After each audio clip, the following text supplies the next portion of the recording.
to VoteProPot-Cast, the award-winning cannabis news podcast brought to you by VoteProPot.com. Here are your hosts, Phil Adams, Jay Britton, and Andrew McCreadys.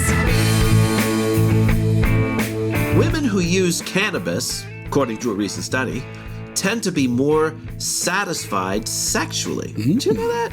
Oh, yeah. I could have told you that.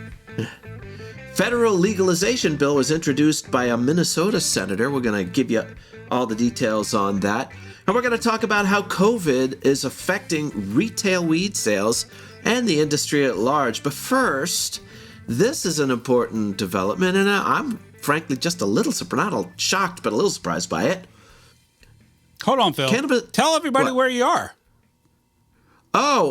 Greetings to everybody from lovely Rehoboth Beach, Delaware. Hey. Where I am on vacation for a week and coming to you live, except for it's not live, right? Because it's going to be recorded. And it's shit internet, but... Yeah, I got no much internet connection, so you won't get to see my beautiful mug.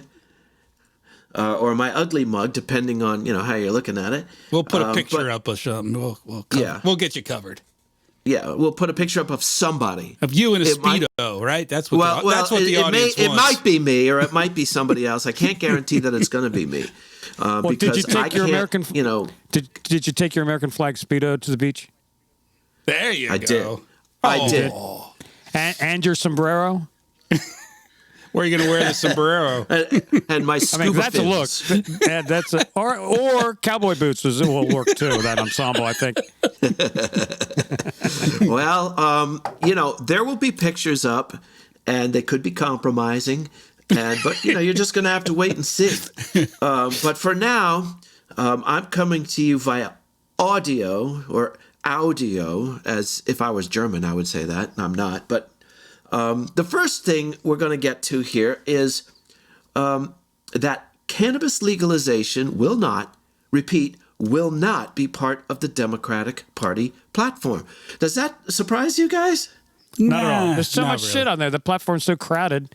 Yeah, that's true, Andrew. And also what they're saying now, and the Democrats have their own little dog whistle when they're going, we're just going to decriminalize it. And all of us going, okay, that means that you'll start, you'll vote on decriminalization, and by the time it goes into effect, it'll be fucking medical, it'll be legal. That's exactly right. The Democratic National Committee delegates rejected a proposal to include in the platform the cannabis legalization by a vote of 105 to 60. So it wasn't even a close vote. And that's right. It calls instead for decriminalization, which, of course, is the approach favored by the presumptive nominee, Joe Biden, which has also been slammed pretty much by a lot of cannabis advocates, including Normal, who said it's just not enough. It doesn't cut it. So, but they're going with half a measure, I suppose. I guess it's more than the Republicans offer in their platform, more than likely. So more than likely. But where's the opportunity? Do you see, you guys, for the Republican Party to come in and say, fuck it, we'll legalize it? I'd be shocked. How about you, Andrew? That actually would shock me. That would. Yeah. I'd be shocked. But if they did, if a bunch of moderate Republicans came out and said, "Man, guys, let's do this," and for these reasons, not that just that it's a miracle drug and it's so spiritual, the fact that it's economically okay and scientifically it's not fucking bad. If you take a rational, I think I could see a lot of Republicans going, yeah, okay, I agree with that. As a libertarian, those on the more libertarian side, sure, get out of my face, government. And then you get Phil going, don't tell me what the fuck I should smoke. I could smoke roses if I want.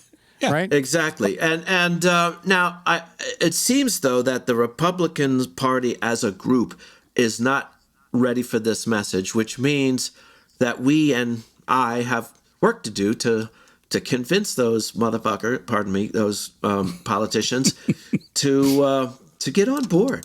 Well, now Joe Biden is playing it this way. I think he's really smart the way he's doing it, if you ask me. Well, he's doing it the way that I think makes most sense, and that is he's saying I'll decriminalize. So all the people that are pro legalization go, okay, well, we all sort of know that that's just the first step. That's just once that happens, it's only a matter of time until you have medical, and all the people that are against legalization going, well, at least he's not trying to make it legal. I'll vote for him. Yeah, well, that's He's on the fence. He's walking the fence. Right. So he's doing what he does. He's on both sides of every issue at all times. He's a politician like all the rest of them. He's a politician. Well, he's not really on both sides. Well, I don't know. I think this comes out of that unity task force that we talked about a couple weeks back. This is exactly what they proposed. And, Biden, I mean, in fairness, this is his stance, and it has been. I mean, he's standing by it. He's saying that he wants, and when the task force got together, and in case you forgot what that is, that's Bernie Sanders put a group together, and Joe Biden put a group together, and they got together after Sanders bowed after the out. nomination process was over. That's right. And they said, we're going to get together and talk about a bunch of things, and this is one of the topics, and this is exactly what they came up with. So in fairness, I mean, I think it's a negotiation, and Biden, it's, in fairness, Biden's standing his ground. This is his belief. So at least he's standing up for. I recall that the Bernie people weren't satisfied with that answer either. No, they weren't. They weren't. But like I said, it's better than what the Republicans are offering. And the Bernie people seem to be a little more inflexible about certain things. So maybe that's just a function of, that electorate. But I think it boils down to the politicians really don't, and you can quote me on this, give a fuck about whether or not marijuana is harmful to people or it's the wrong thing to do. They don't give a fuck. It's a political tool. Not. It's the issue. How are they? They're just playing that issue. No one gives a fuck about both marijuana, sides. whether it's good or bad for it. Both sides are, and both sides know that it's harmless and it's going to be worth. It's an industry that's worth a lot of money, and it's not if but when. Well, here's a question. In the meantime, it's a fucking game. That's all it is. It's a fucking game, and they're going to milk it for all the votes they can. Here's a question for you two guys, real quick, before we get out of this segment. Will the Republicans counter it? I don't think so. No.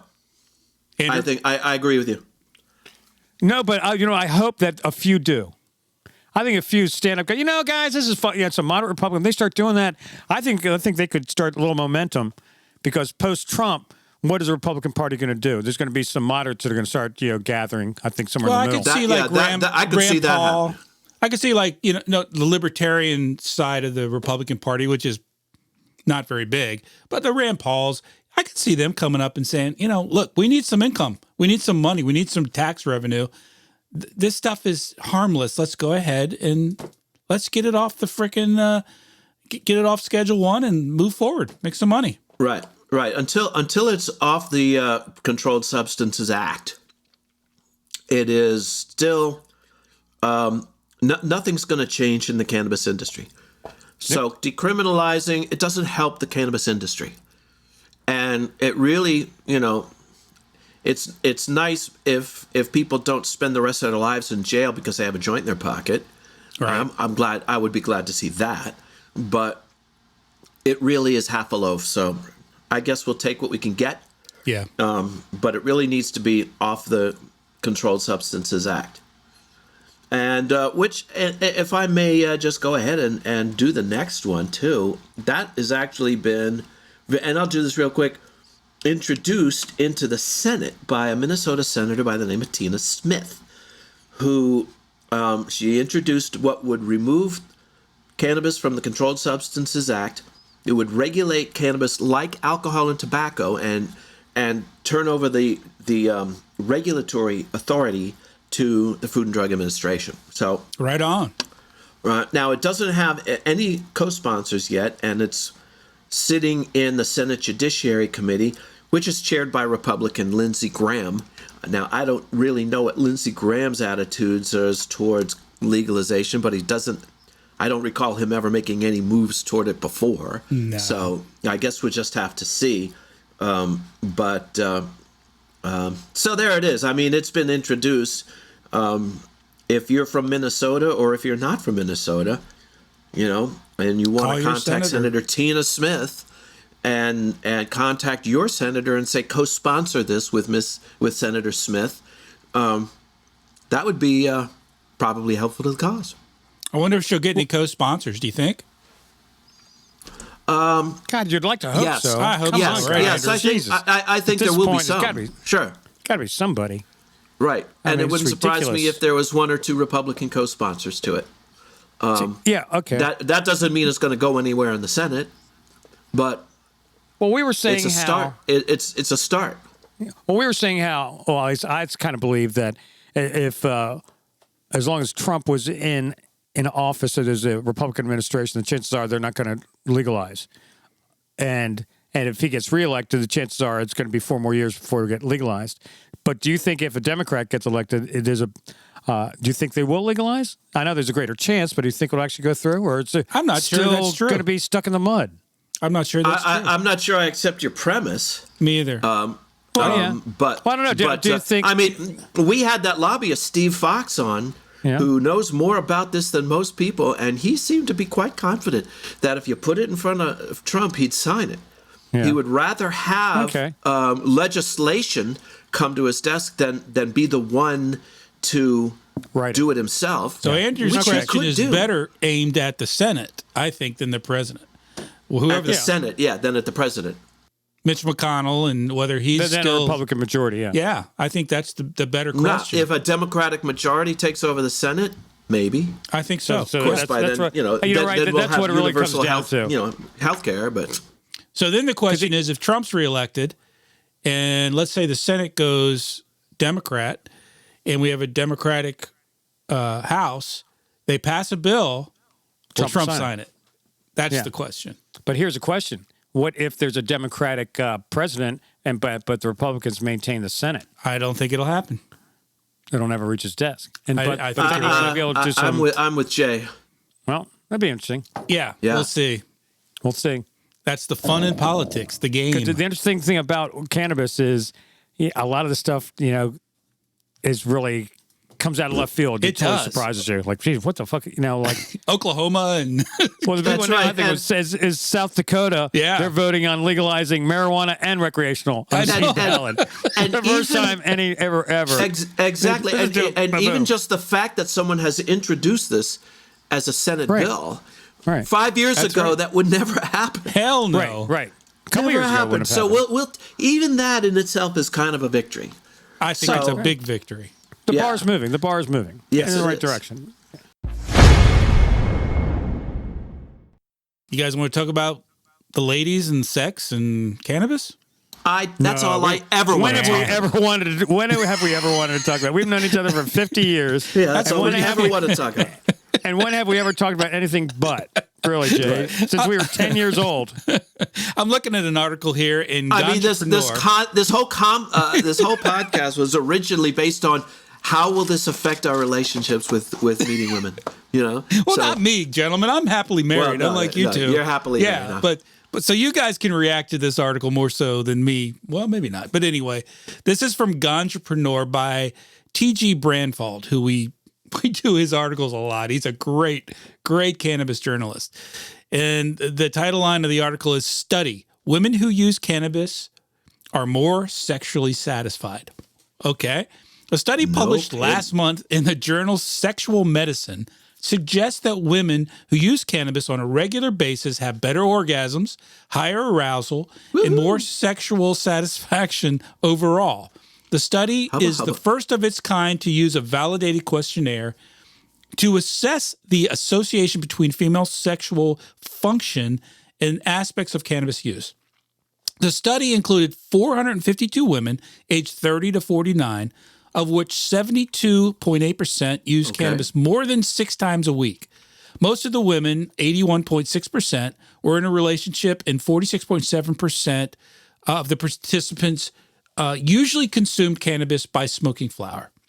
The researchers used the validated Female Sexual Functional Index, and women who reported more cannabis use reported a higher FSFI score.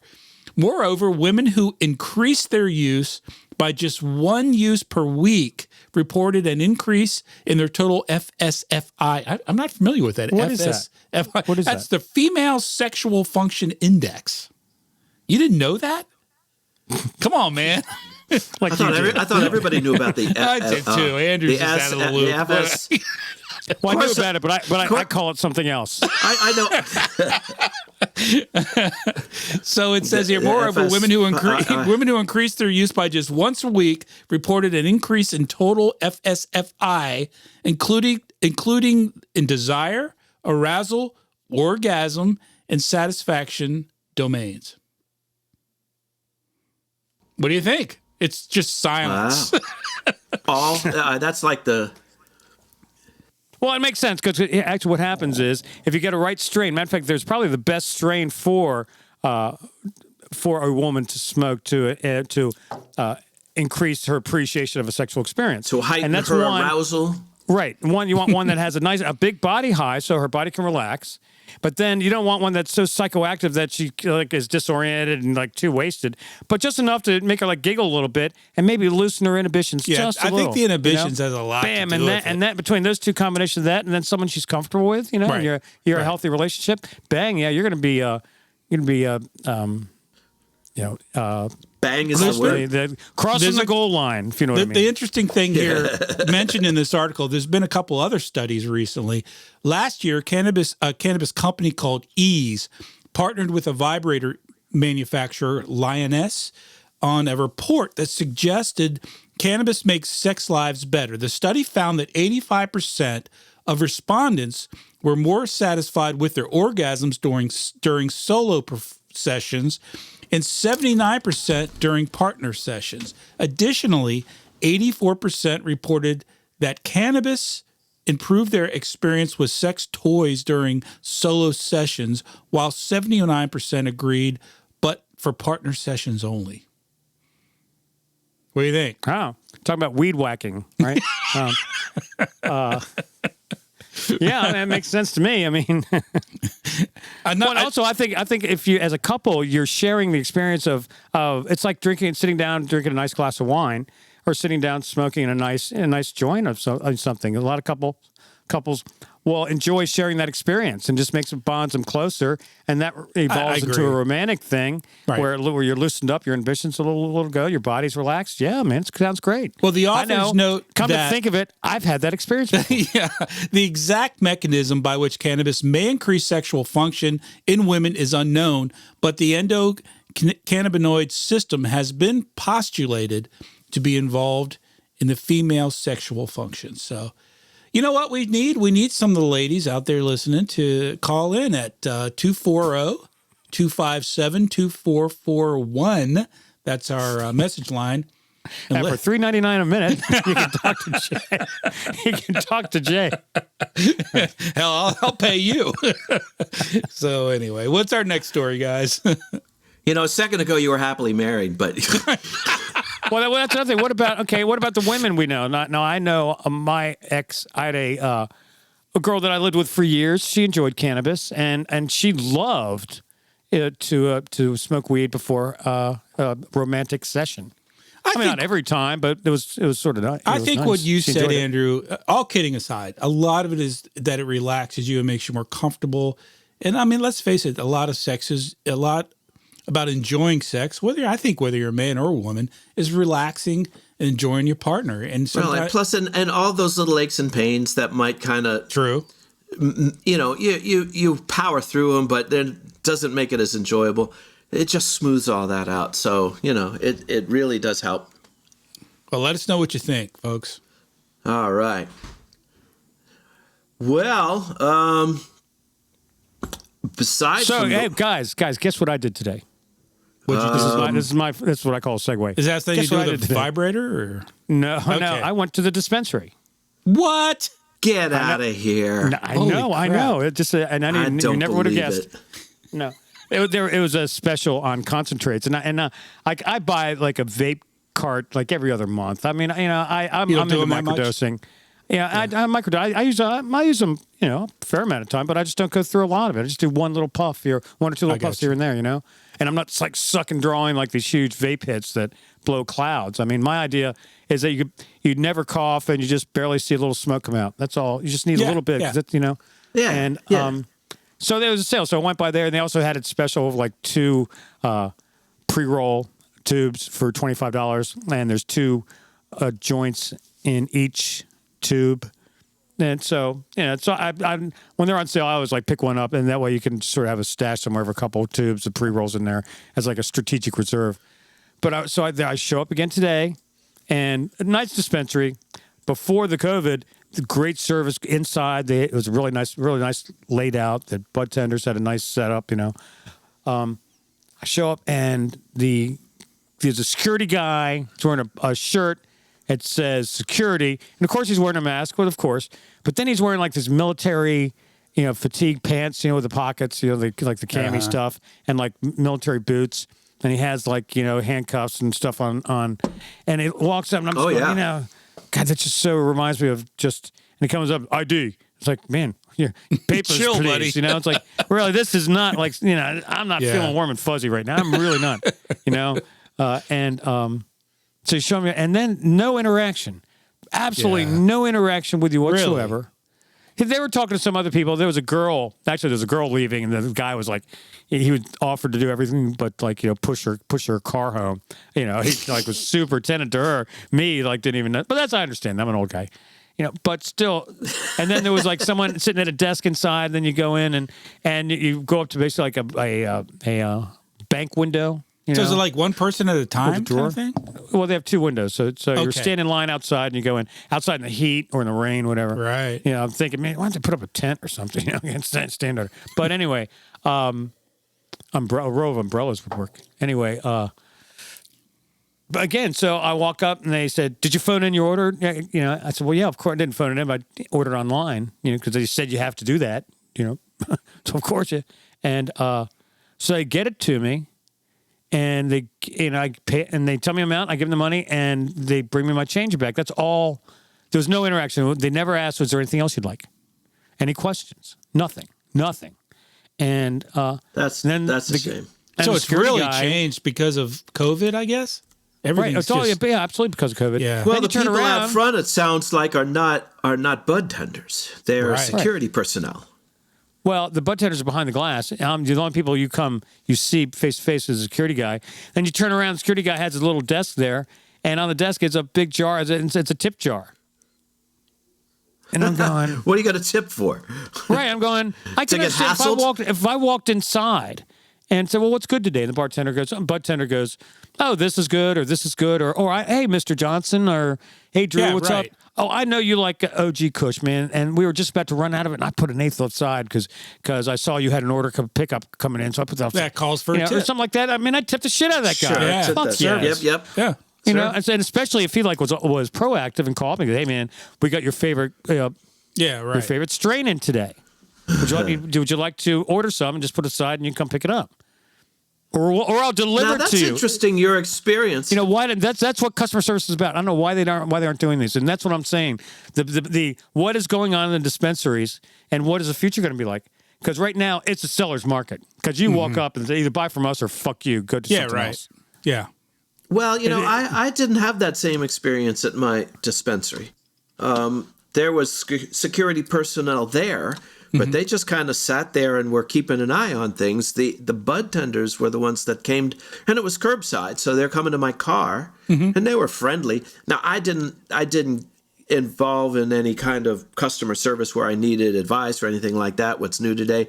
I don't know if they would have responded to that, but they seemed to engage, and they were very nice, and so my experience was maybe a little friendlier. Well, I guess from my standpoint, the whole thing is it's a medical program in Maryland. Right. So you think as a medical program, the whole idea is I want to go in there, right, Andrew? And I want to speak to an expert and say, "Look, I've got, a problem with my elbow and whatever, or I'm having trouble sleeping." And the other medical professional you go to, you would go inside and you would talk to him. Yeah, and it sounds like Andrew's saying you don't get that kind of service now because of COVID. If you have any questions, it's very difficult. It's very difficult. And I'm not really faulting them because the people there, as I say, normally before this, they were great. Yeah. And when you do, and there's actually one security guard there who kind of recognized me when I come up, and he's like cool stuff. He's high-fiving you and joking with you, and he's really cool. And he's just an outgoing person. I mean, the guy today was just sort of a shy guy, and he was new, but and he didn't do anything wrong. but he didn't do much right. Didn't go out of his way to. Right. No, he didn't. No one trained this guy on how to interact with a customer, or even more importantly, your patients. So that's what I'm saying. What's going to happen in the industry? Because right now, there's so many people I are seeing. Not so many, but I see in the industry in some dispensaries they have sort of brought over from the black market. That is like, I'm doing you a favor. Yeah. So. Right. I'm not going to do. Why in the fuck should I do anything to you or be nice to you? Right. Right. You need me more than I need you. Right. That's exactly right. So, I'm not going to go really far out of my way. They'll be nice to you, but how far are they away? And you can tell all they want. And I've talked to some employees and some companies, man, it's all about the dollar, man. They don't give a fuck about anything else, especially, and a lot of the companies, they could give two shits about the employees. Wow. Right. So how's this going to translate after the COVID virus and the dispensaries open up, and all of a sudden and regulations loosen up and all of a sudden, wait a minute, there's competition. Some of these dispensaries that sort of have that arrogant attitude, they're going to fucking crumble. They're going to take nosedives when all of a sudden competition comes in that treats you right, and all of a sudden, man. And what else is going to happen? All the good employees are going to go to the other dispensary. They'll lose all the great staff. They'll just get caught with all the staff and the customers that don't want the other place. Which is like free the enterprise system at work. Right. Well, cream rises to the top. I don't know. That's what I think could happen. I think you're right. That leads to a story I have here, Andrew, actually, that has to do with dispensaries in big businesses. This is an interesting story about. It's let's see, where did I get this? At the Green Entrepreneur. It was originally run in Wheat Week by Dan Mitchell. The title of the story is "Critics of Big Weed Fret Over Retail Cannabis Slotting Fees." Now, do you guys know what slotting fees are? I was going to ask you what a slotting fee. I didn't know until I read the article. They do that in grocery stores. That's exactly right, Andrew. It's like positions on the shelf. It's it's best known in grocery stores, but it also occurs at big box stores, big retailers, supermarkets, and your Walmarts, your Targets, and it's where any retail with an aisle. That's right. It's where wholesalers and merchandisers are vying for the very best shelf space, and they pay big bucks for that. And they pay a premium to get the best shelf space. When you walk in the grocery store and they got a display on the front of the aisle, they pay big freaking money for that. Yep. So that's what this article is about. It's impossible to say how widespread such arrangements are in cannabis. Among big mainstream retail chains, the fees can reach into hundreds of thousands of dollars in the biggest stores. Yeah, I was shocked by this. That's a lot. So far, cannabis retailers are charging between $1,000 and $50,000 for prime real estate, according to various reports. In a single dispensary you're talking about? This is in a chain. So, in a chain, okay. You go to one of the big chains, especially in California, anywhere where you got these vertical fucking setups we've talked about, where you're so limited to how many different owners of dispensaries you can have. That's where you get hosed. Just same thing with the big chains of grocery stores.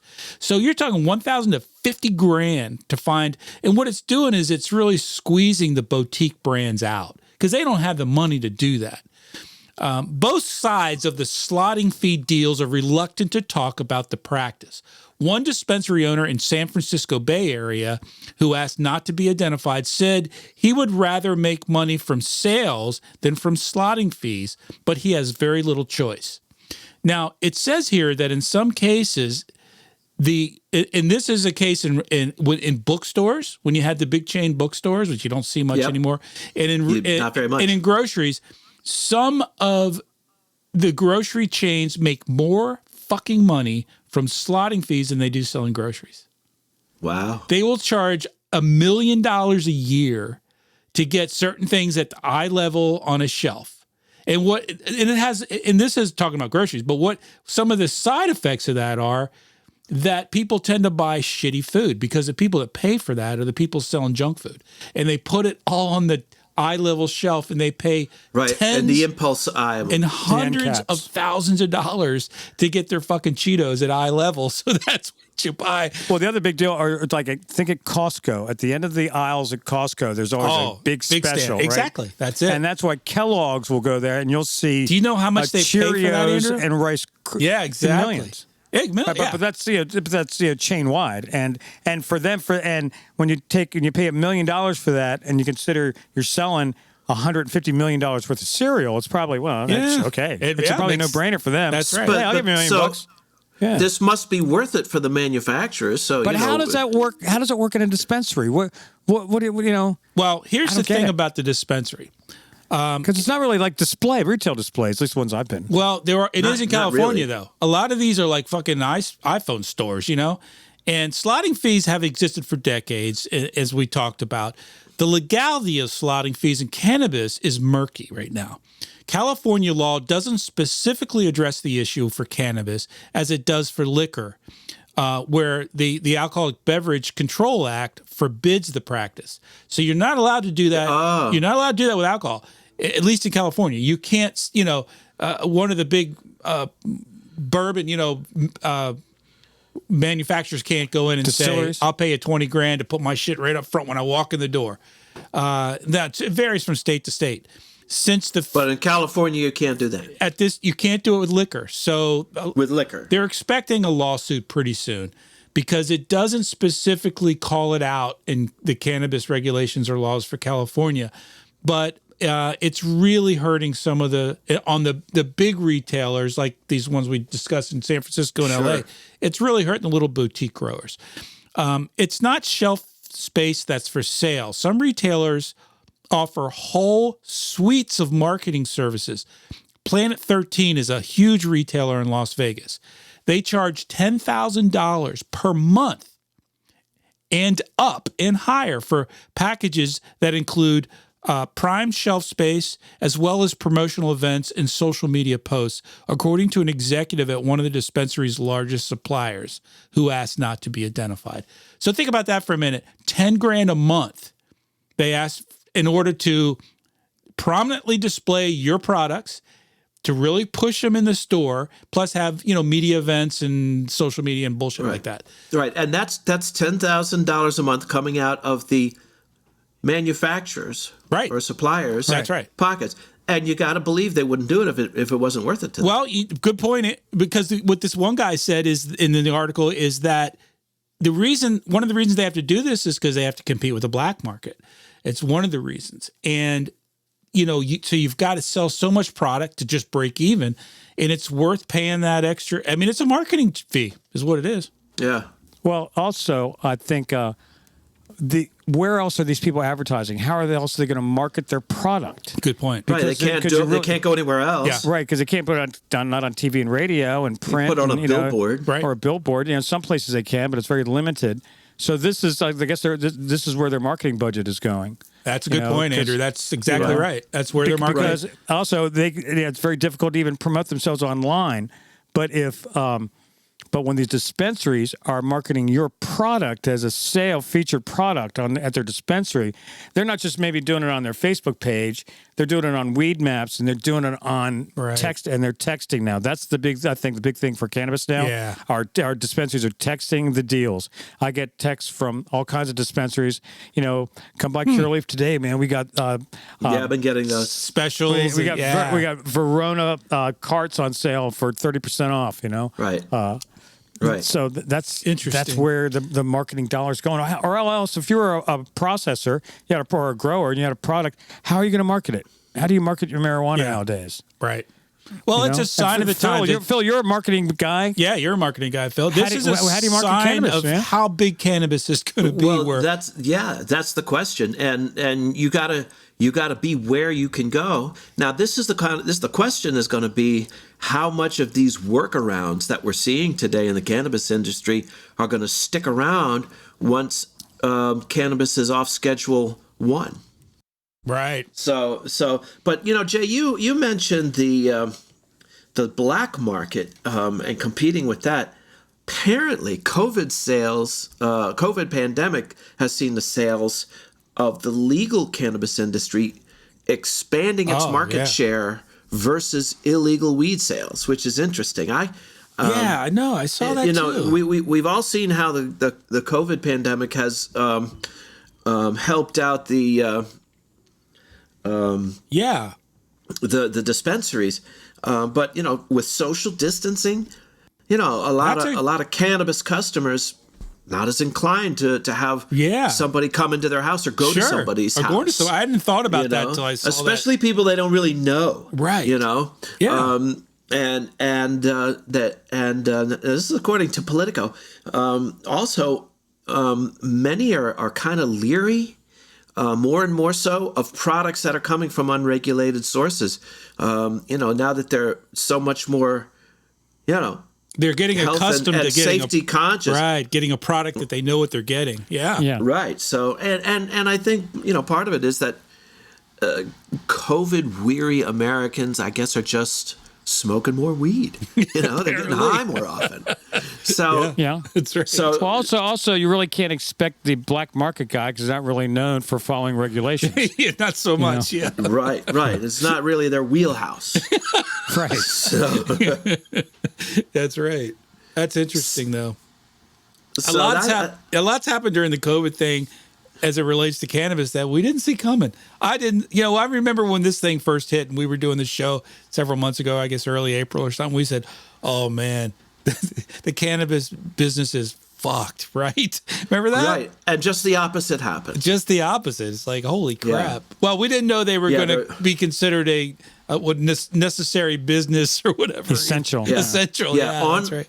Online retail has exploded and cannabis has exploded. Yeah, absolutely. Been good for those. I'm sure other sectors as well, but those two sectors for sure. Crushed. They pair well together. Yeah. Who doesn't like getting stoned and buying shit online? Get high and buy some shit on Amazon. I'm buying my weed online. That's right. Having it delivered. I bought a rolling machine online the other day. I wouldn't have thought you needed one, Andrew. I figured by this time. Well, no, I'm sort of really. Your joints come out like a damn marble. They're perfect. I appreciate the art of rolling. Well, I've learned to make my own cones, and I've learned to now. What I do is I use the filter papers. Yeah. And the rolling machine, and I roll these things that look like that are just hold and look like a cigarette. Yeah, perfect. But but it doesn't you're not drawing through that cellulose fiber filter like a cigarette that sort of really deadens the draw. You still get that joint, feel. That little blast, and, but it has the feel of a cigarette in your hand. Which, I quit smoking, so I was like, oh, I remember that. That's kind of nice. Kind of satisfies that tactile experience. Well, listen, folks, we're grateful that you joined us today. We're happy to have you along. Where are you, Phil? I'm still at the beach, and I'm going to be for a few more days. But you guys are there to field telephone calls from our message line, and emails and other stuff like that. What are some of the things, Jay, that our listeners can do? Well, first, go to VoteProPot.com. Send us an email at podcast@VoteProPot.com. Give us a 5-star rating on Apple Podcast if you like the show, please, and share us with a friend. Andrew? Well, I like to say something, and I think we're going to say this every week until, I guess, before the next election. And that is, if you're not registered to vote, you need to register to vote today. That's right. Go online and get the paperwork sent to you. You can, or not even, just go to Rock the Vote, go to VoteProPot, there's links, or Rock the Vote, and register to vote today. Exactly. The next thing you do, you talk to everyone you know, and anyone you know that's not registered to vote, take your phone, go to VoteProPot or Rock the Vote, and register them right there. Right there. Bang. Let's get them registered. Because if you're not registered, you're not a voter, you're just a spectator. Yep. Right. And you have no right to ever talk about bitch about it. No, you still have the right. There's still a First Amendment, but shut the fuck up. You should. But really, yeah, shut the fuck up. Right. Do you really have the right to criticize? Anyway, if you don't do anything, so please do that. And also, you can explain to people, once you're registered to vote, you can go on. I went online the other day, and I ordered my absentee ballot, which I've done for the last couple elections. And I get there, and I can take my time, and I really do it because this way I can really dive into the local elections and really make an informed decision. Because I've been to so many elections where I decided about all these decisions Yeah. about who you're going to vote for, and then you get there, and all of a sudden there's an issue about traffic lights in your county, and Right. going, well, What the I probably fuck? should have an opinion on this. I really kind of Bond I'm gonna vote for issues something and shit like that. Yeah. I Right, have next year no I idea realize, what this is fuck, I about. voted for that. Right, I voted for that. What the hell? So this Yeah. way, No, it's good I can call. take my time and I research it, and also I think the local politicians deserve my respect. I owe it to my community to make an effort to understand what I'm voting for. So you can sit at home. Absolutely. The down ballot election part is so important. So you get your absentee ballot, you fucking roll a big fatty, fire it up, and sit there, and as you're smoking it, fill out your ballot, and then put a stamp on it and stick it back in your mailbox, and the postman will come and take it away. You don't even have to leave your friggin' couch to register or to vote. You can have a joint hanging out of your mouth the whole time. Nope. You don't have to have pants on to do this. I went to the ballot last time without pants on. We live in an age of miracles and wonders. So please get out and vote. And when you do get out and vote, vote pro pot. And if you're interested in finding out more about weed, we try to talk about as much as we can on the podcast. Yes, sir. Yeah. But we only talk about what we want to talk about. But if you want to share other ideas or find other things that we like, other information we share, we do a lot on social networking. So go to Instagram, Twitter, Facebook, and definitely LinkedIn, and do a search for Vote Pro Pot.